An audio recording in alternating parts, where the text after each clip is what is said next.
Baik, sahabat Arus News, kita akan berkenalan langsung dengan ketua yayasannya. Assalamualaikum. Ustaz. Waalaikumsalam. Dengan siapa, Ustaz? Dengan Pak Heriudin, Pak. Pak Heriudin. Pak Heriudin, kalau melihat sekolah ini dari mulai tahun berapa sih berdiri?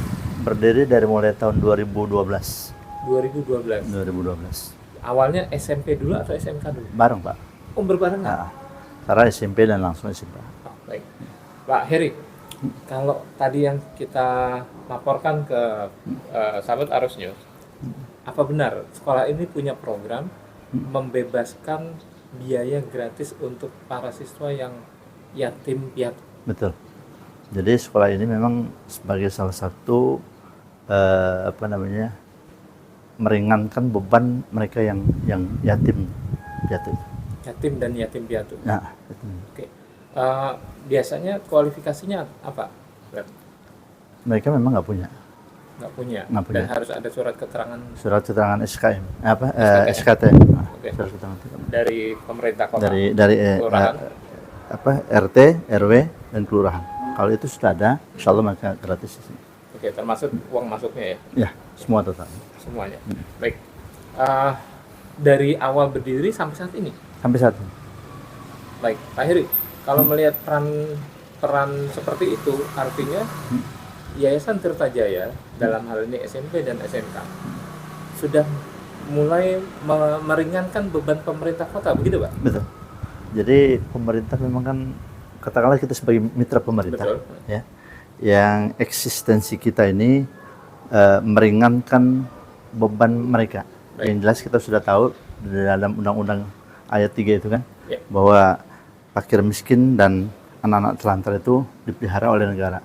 Nah, kita semampunya, gitu, Baik. semampu kita bagaimana meringankan beban mereka ini. Oke. Sahabat Arus News dan pemerintah Kota Depok, dari mulai Dinas Pendidikan hingga Wali Kota, bahkan Provinsi Jawa Barat, sekolah SMP dan SMK Tirta Jaya telah meringankan, meminimalisir tugas dari pemerintah kota dan provinsi, yaitu meringankan dan membebaskan biaya sekolah untuk para yatim dan yatim piatu. Dan Pak, kalau cerita juga kita dapat data digital tentang beasiswa siswa yang sudah dikirim ke luar negeri. Apa betul seperti itu, Pak? Betul. Ada yang ke Jerman, terus ada yang ke Jepang, bahkan ke Malaysia, terus ada juga yang ke Singapura. Oh, Oke. Dan itu adalah mereka dikuliahkan juga ke sana. Mereka beasiswa kebetulan. Beasiswa ya. Beasiswa. Oke. Itu tahun berapa? 2 tahun lalu, Pak. 2 tahun lalu. 2 tahun lalu. Baik, sahabat Arus News, kita akan nanti cross check ke kepala sekolahnya dan kita akan meminta keterangan juga dengan ibu kepala sekolahnya, Bu Maria.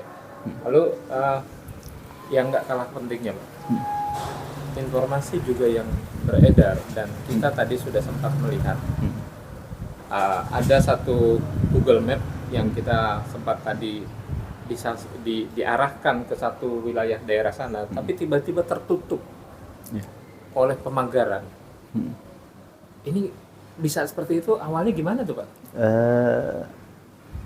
Emang awalnya saya nggak tahu persis ya, tapi saya pernah dengar gitu ya. Ini yang kita praduga untuk itu ada konflik dengan Darul Ilmi, Pak. Pesantren. Yang sekolahnya kebetulan di depan. Oke, pesantren Darul Ilmi. Oke. Nah, akhirnya karena mungkin Darul Ilmi melihat satu peluang, ya, jalan ini bisa dibuat satu transportasi sekolah mereka. Nah, yang kita praduga untuk menutup ini, mereka melihat celah itu. Akhirnya apa? Ditutup langsung oleh mereka. Oke. Boleh tahu, Pak, siapa sih oknumnya dari dugaan itu? Saya memang ya pernah dengar gitu ya. Ini hanya baru praduga ya, Pak. Baru praduga. Itu katanya Pak Rudi Samin, Pak. Pak Rudi Samin. Baik. Ironis sekali, sahabat Arus News, akses yang kerap digunakan para pelajar, para peserta didik, anak bangsa yang akan menempuh menggali ilmu ternyata ditutup oleh oknum yang tidak bertanggung jawab.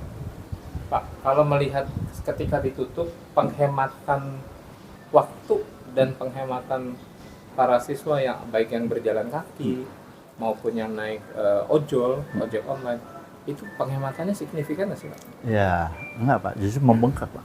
Dari biayanya, itu kan dari mulai sini mereka muter, Jalan Tugu Ada sampai 3 kilo arah putarnya? sekitar 3 kiloan. Oh gitu? 3 kiloan Pak. Nah, 3 kilo, itu artinya sekitar- berarti kalau ditempuh jalan kaki bisa setengah jam? bisa setengah jam Pak. Dan kalau naik ojek itu bisa, penambahannya bisa 10 ribuan Pak. 10.000. 10 ribu per orang. Baik, sahabat harusnya saat ini kita berada di lokasi yang ditengarai telah ditutup. Ini tembok belakangnya, dan sahabat harusnya dalam map yang kita coba search, Google sudah membuat notifikasi ada garis merah.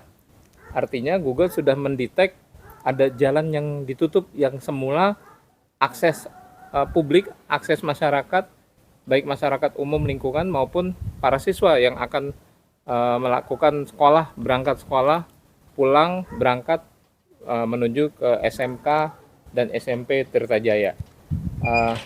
Pak, kalau melihat seperti ini mulai kapan sih Pak ditutup akses ini sebenarnya? Sekitar 3 atau 4 bulan yang lalu Pak. 3-4 bulan yang lalu. 3-4 bulan yang lalu. Dan dari pihak ketua lingkungan, apakah ada keluhan juga? Ada keluhan juga Pak. Karena apa? Karena ini kan sebetulnya jalan pintas ya, yang memang tuh dari lingkungan ditempuh kalau ini nggak ditutup ke depan itu sekitar 10 menitan Pak. 10 menit? Tapi ketika ini ditutup, terutama siswa-siswi kita, itu yang seharusnya mereka dari sana ke sini 10 menit sekolah. Sekarang bisa setengah jam Pak. Muter sampai setengah jam? Setengah jam Pak. Ya. Sahabat harusnya, jadi imbasnya bukan hanya kepada para pelajar SMP dan SMK Tirtajaya, tapi imbasnya kepada masyarakat umum lingkungan ya Pak. Betul. Yang tadinya sampai tempuhnya hanya 10 menit karena ada jalan pintas lewat sini, sekarang ditutup dengan ulah oknum tertentu gitu ya, yang tidak bertanggung jawab. Akhirnya publik masyarakat muter. Begitu juga para pelajar. Betul. Jadi sekali lagi, memegang pemangku kekuasaan, pemangku kebijakan, wali kota, kepala dinas pendidikan, baik kota Depok maupun provinsi Jawa Barat, untuk bisa cepat memberikan solusi agar akses masyarakat yang telah memberikan kontribusi baik pajak maupun kontribusi yang lainnya untuk pembangunan kota Depok dan Jawa Barat bisa tersolusikan kembali, sehingga akses masyarakat bisa lebih ringan, lebih cepat, dan tidak melebar kepada penghematan waktu yang jauh-jauh yang tidak bisa diprediksi. Itu saja. Makasih. Assalamualaikum warahmatullahi wabarakatuh.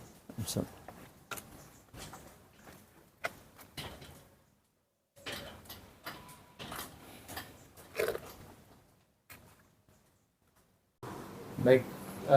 Jadi kalau melihat seperti ini, harapan Bapak sebagai Ya, harapan saya sebagai yayasan? pimpinan di Uswatun Hasanah atau Tirtajaya, ya, harapan saya sih bagaimana ini secepatnya bisa dibuka Pak.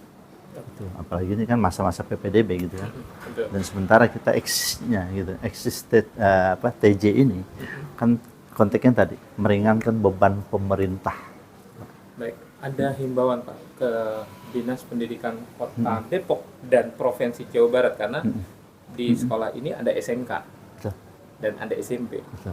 2 unit yang masing-masing punya komando dinas pendidikan yang berbeda. SMP ke kota Depok dinas pendidikannya, SMK ke provinsi. Apa himbauannya Pak? Himbauan saya mereka supaya peduli lah terhadap nasib kita ini yang sedikit terjepit Pak. Dan itu kan ya anak-anak yatim ini Pak. Baik. Berapa yatim kurang lebih yang diakomodir di sekolah ini Pak? Di 2 unit ini? Sekitar 150 Pak. 150. Baik SMP maupun SMA. Ya. Baik, untuk Wali Kota Depok, Kiai Haji Muhammad Idris, dan Gubernur Jawa Barat, Kang Ridwan Kamil. Inilah permintaan dari seorang pendidik. yang mewakili dari cerita para pendidik dan dari keluhan para 160 lebih anak yatim piatu yang harus mutar jalan karena akses jalannya tertutup. Kami dan Anda telah mendengar permintaan menghimbau untuk bisa membuka hati dan melihat bahwa pentingnya akses jalan yang ditutup oleh oknum yang tidak bertanggung jawab.